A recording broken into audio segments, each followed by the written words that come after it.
What if I told you that you could start collecting dividends, some of them paid every single month for less than the price of a movie ticket? In this video we're counting down 10 dividend-paying stocks that are all trading under $10 a share right now, using their most recent closing prices. But stick around to the end, because a few of these come with some serious catches you need to know about before you even think about buying. Let's get into it. Before we hit the list, I've got to set the table, because this is the part most beginners skip, and it's the part that loses them money. First, a high yield is not free money. When you see a stock paying 20 or 25%, that's usually the market screaming that it expects the dividend to get cut. Second, and this is the big one.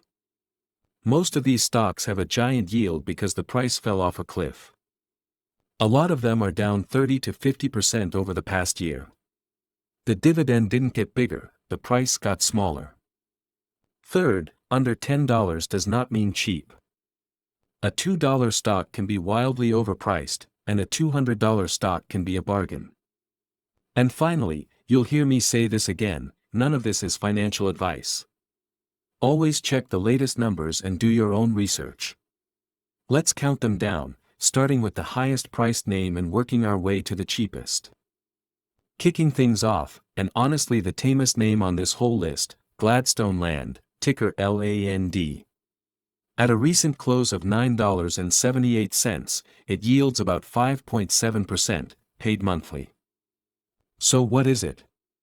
It does something refreshingly simple. It's a real estate trust that buys American farmland and rents it out to farmers around 160 farms and over 100,000 acres. The catch? It's the lowest yield here for a reason, but it's also been posting net losses recently, so keep an eye on whether its cash flow can keep covering that monthly check. Number 2, Pennant Park Floating Rate Capital, ticker PFLT, closing around $8.40 with a yield near 15%, and yes, paid monthly. This one's a BDC, a business development company. Think of it as a lender. It makes floating rate loans to mid-sized private companies and passes that interest straight through to you. The catch is right there in the name, floating rate. That income looks great while rates are high, but if the Fed starts cutting, the yield can shrink. And the leverage that pumps up the payout works in reverse when borrowers stop paying. At number 3, Invesco Mortgage Capital, ticker IVR, at about $7.98, yielding roughly 17%, paid quarterly.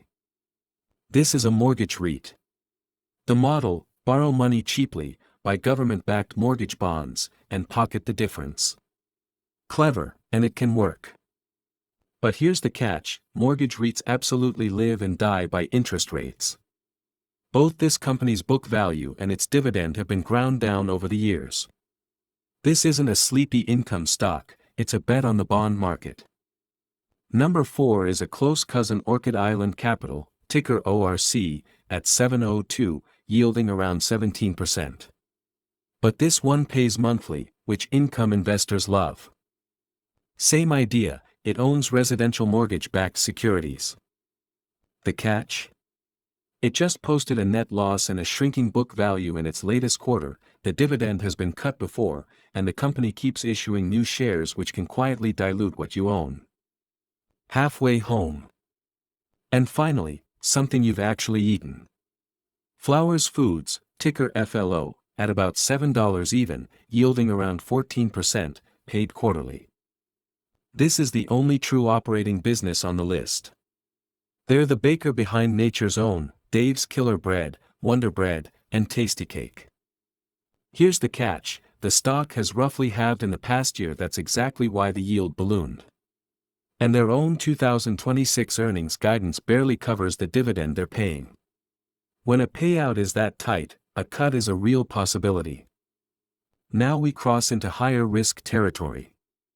Number 6, Ellington Credit, ticker EARN, at $4.68, with a yield around 20%, paid monthly. This one used to be a mortgage REIT, but it just reinvented itself as a fund built around CLOs, collateralized loan obligations, which are basically big pools of corporate loans sliced up by risk. The catch, it's a brand new strategy with barely any track record, and recent payouts have been running well above what the fund actually earned. A 20% yield is the market waving a yellow flag. Number 7 might have the most eye-popping number on this entire list: Horizon Technology Finance, ticker HRZN, at 420, with a yield around 31%, paid monthly. It's a BDC that lends to venture-backed startups in tech and life sciences. But please hear me on this, a 30% yield is not a gift, it's a warning siren. The shares have roughly halved in a year, and the company's actual investment income hasn't been covering that dividend. This is the textbook definition of a falling knife. Be very, very careful. At number 8, Pennant Park Investment, ticker PNNT, at 377, yielding about 21%, paid monthly.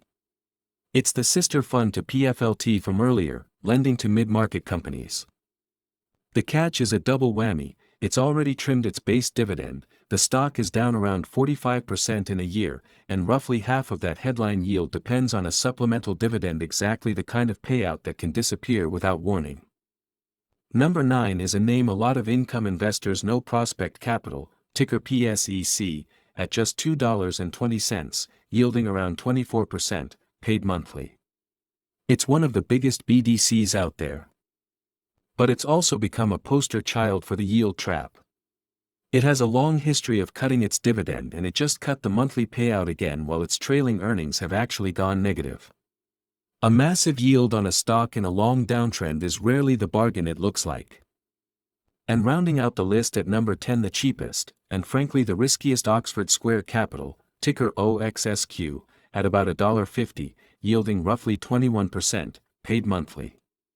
It invests in corporate debt and the riskiest slices of those CLOs we talked about. We are firmly in penny stock territory here. Its net asset value has been eroding, and the stock's been in a steep slide. The very real danger with a name like this: you can lose more in the share price than you'll ever collect in dividends. So there's the full watch list, side by side. Notice the pattern as you go down: the cheaper the stock, the higher the yield, and the deeper the risk. That is not a coincidence. The market sets those prices for a reason. If your eye jumped straight to that 31%, I get it, but that's exactly the instinct this video is trying to rewire. Which brings us to the real lesson: 4 questions to ask before you buy any high-yield stock. 1. Is the dividend actually covered by earnings or cash flow? If they're paying out more than they make, it can't last. 2. What's the dividend history? A pattern of cuts is a red flag. 3. Why is it cheap? A stock falls for a reason, make sure you understand it. And 4. Are you diversified? Notice that almost this entire list is the same basic bet: leveraged credit. Spreading your money across different kinds of businesses matters way more than chasing the single biggest number on the screen. If this breakdown helped you see these stocks a little more clearly, do me a favor, hit that like button. Subscribe. And ring the bell so you catch the next watch list. And remember the one idea to take from all of this: the smartest income investors check that a dividend is safe before they ever check how big it is. Thanks for watching, and just to be crystal clear one more time, this video is for education and entertainment only. It is not financial advice. Do your own research before you invest a single dollar. See you in the next one.